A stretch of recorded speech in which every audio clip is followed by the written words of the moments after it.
حضرت بابا سماسی علیہ رحمہ کی جو تعلیمات ہیں، ظاہر ہے یہ تعلیمات بنیادی طور پر جو براہ راست منتقل ہوئیں، ایک تو یوں کہیے کہ براہ راست بھی منتقل ہوئیں حضرت بہاؤالدین نقشبند علیہ رحمہ کو، اور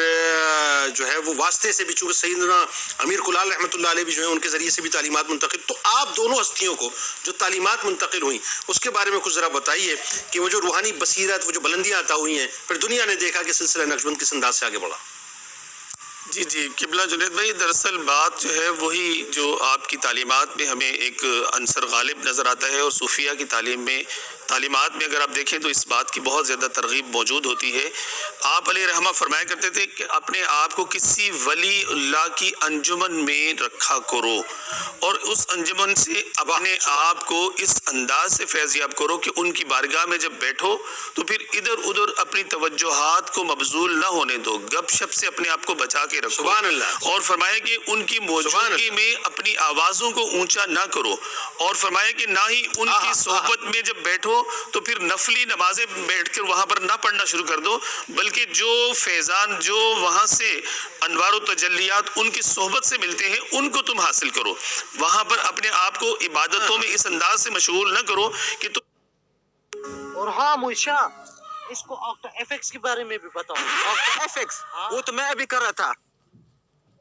تم اپنی عبادتوں کا ان کو مطلب ان پر کوئی روب جو ہے وہ دکھانا شروع کر دو، اور فرمایا کہ جب وہ بول رہے ہو تو خاموشی سے سنو، ان کے سامنے بات نہ کرو، اور جب وہ جو کچھ کہیں اس پر پورے صدق دل سے عمل کرو۔ ان کے گھروں میں مت جھانکو، یہاں تک کہ ان کے کچن، ان کے باورچی خانے میں مت دیکھو کہ وہ کیا کھاتے ہیں کیا پیتے ہیں، اور فرمایا کہ یہاں تک کہ اگر تم یہ چاہتے ہو کہ تمہیں ان کے ذریعہ سے اللہ تبارک و تعالیٰ کی معرفت حاصل ہو جائے، پیارے آقا صلی اللہ تعالی علیہ وسلم کی محبتوں کا جام بھی تمہیں نصیب ہو جائے، تو تمہیں یہ چاہیے کہ پھر ایک در کے ہو جاؤ، صرف اپنے شیخ کی طرف دیکھو، اور اپنے شیخ کو ہی تمام تر فیوزات، تمام تر برکات اور تمام تر تجلیات اور رحمتوں کے حصول کا سبب اور سامان اور ذریعہ جانو۔ اگر اس دوران کے جب تم ایک شیخ سے وابستہ ہو جاؤ گے، اور پھر اس وقت اس شیخ کی صحبت کو اختیار کرنے کے دوران دیگر شیوخ کی طرف بھی تمہارا قلب، تمہارا دل ملتفت ہوگا، تو فرمایا کہ اس میں تمہارے لیے بربادی ہے، اس میں تمہارے لیے جو ہے وہ فلاح اور کامیابی نہیں ہے، بلکہ ایسا کرنے سے تمہیں نقصان پہنچنے کا اندیشہ ہے۔ اور فرمایا کہ پھر اپنے آپ کو اپنے شیخ کے رابطے میں برقرار رکھتے ہوئے